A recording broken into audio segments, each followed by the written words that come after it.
de la théologie. C'est un dédale de la théologie. Dédale, c'est-à-dire Dédale, vous êtes français, vous êtes journaliste. Je ne vais pas continuer à expliquer les mots. Non, par rapport à nos téléspectateurs. Ils comprendront, ils vont consulter le dictionnaire. C'est un dédale de la théologie. D'abord, le mot Trinité n'est pas dans la Bible. Et je viens de vous lire les deux seuls endroits où l'on parle de trois personnes. Mais toutes ces trois personnes ne sont pas des personnes divines. Un seul est Dieu. Donc le Saint-Esprit n'est pas Dieu. Le Saint-Esprit, c'est Dieu lui-même. Yahvé lui-même est l'Esprit. Et là, ça fait déjà deux. Je vous dis, non, Yahvé lui-même est l'Esprit. Attends, je lis ça dans la Bible qui n'a pas...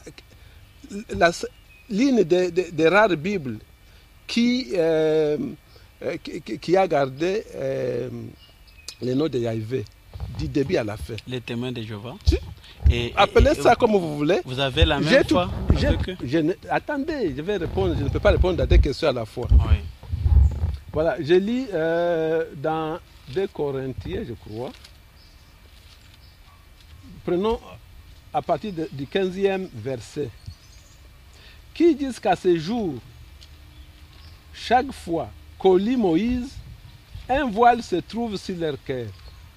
Mais quand on se tourne vers Yahvé, le voile est enlevé. Or, Yahvé est l'esprit. Et là où est l'esprit de Yahvé, là est la liberté.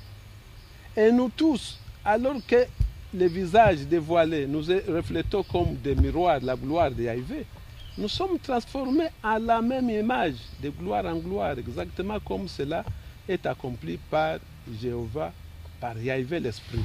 Même la Bible de Jérusalem vous dit, atteste qu'il s'agit de Yahvé là-bas, des Corinthiens. Donc la Bible de Jérusalem, elle est catholique, cette Bible. La Bible de Jérusalem, une des Bibles par excellence. Des Corinthiens, chapitre 3. La note, bien que, au lieu de parler ils disent car le Seigneur c'est l'Esprit. Et ils disent ici, Paul identifie Dieu à l'Esprit, afin de nier qu'il opère encore par la terre de la loi, par la lettre de la loi. Paul identifie Dieu à l'Esprit. Ils reconnaissent que le Seigneur dont il est question ici, c'est Yahvé. Moi, je vous ai dit la difficulté. Et là, ils ont vraiment réussi ce qui ont voulu créer la confusion. Ils ont réussi. Ils ont réussi pourquoi? Ils ont réussi parce que en appelant Yahvé Seigneur et Jésus Seigneur, hein, d'abord, ils ont péché. Ils ont péché contre l'ordre de Dieu donné dans Exode 3.15. Il a dit, Yahvé, c'est mon nom pour l'éternité. Aujourd'hui, ils ont effacé son nom. Dieu merci que dans certaines langues, le nom de Yahvé a survécu. Dans les Lingala, par exemple. Dans les Swahili, par exemple. Chez vous, on dit, chez vous, les Balou, on dit Yehowa. N'est-ce pas? Dieu merci que dans nos langues, le nom de Yahvé a survécu. Mais ils l'ont effacé. Et ils l'ont effacé. Ils l'ont effacé. Pourquoi? Ils l'ont effacé tout simplement de par la superstition juive. Au deuxième siècle déjà, deuxième siècle avant Jésus-Christ, bien qu'il lisait le nom de Yahvé, il ne le prononçait plus. Pourquoi? Parce qu'il se disait, dans le commandement de Dieu, il est dit, ils ne font pas prononcer en V le nom de Yahvé. Nous ne savons pas quand nous le prononçons en V et quand nous le prononçons correctement. Ils ont commencé à le sauter. Si bien que dès le 4e siècle de notre ère, cette fois-ci, de par la même superstition juive, ils ont dit effaçons le nom de Yahvé.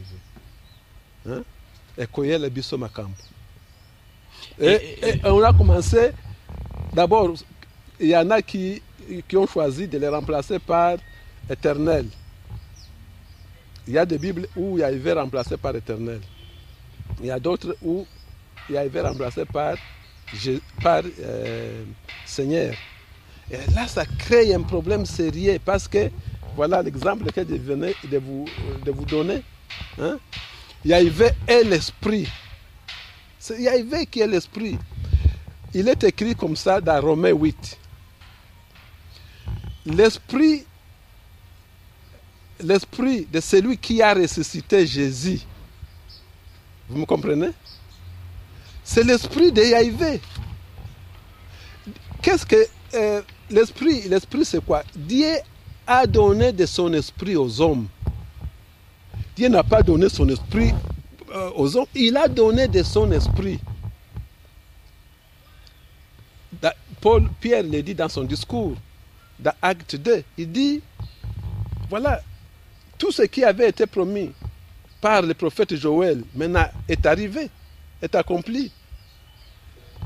Dieu va donner de son esprit aux hommes. Et les femmes vont prophétiser, les hommes, les vieillards auront des songes, ainsi de suite. Dieu a donné de son esprit. Voilà, parce que nous... Dieu n'a pas donné, donc, écoutez, Dieu, il est lui-même l'esprit. Mais Dieu, la manière de se communiquer, la manière de se transporter chez vous, hein, comme il est esprit, eh bien, il est fait par son esprit. Et lorsque vous avez de l'esprit de Yahvé, vous avez Dieu, Yahvé, vous avez le Père, vous avez... C'est pourquoi comme Jésus avait l'esprit là de Dieu, voilà. Il avait Dieu en lui. Mais bien sûr, mais toi aussi. Les gens peuvent mais toi aussi, tu as Dieu en toi. Parce que Dieu a mis de son esprit en toi. Jésus-Christ, Dieu lui a donné son esprit pour qu'il sache enseigner. D'ailleurs, Jésus, il est heureux de ça. Il dit, l'esprit de Dieu est sur moi. Voilà. Et parce que nous voulons déjà clôturer l'émission, qu'en est-il de Siddiq, votre centre international de dialogue interchrétien, qu'en est-il? J'ai créé le Siddiq parce que moi-même, je ne peux pas transporter cette parole, cette révélation. J'ai besoin d'un support. Et ce support, c'est le Siddiq. Ce sont des hommes et des femmes qui me soutiennent. Ce sont des hommes et des femmes qui me soutiennent. Et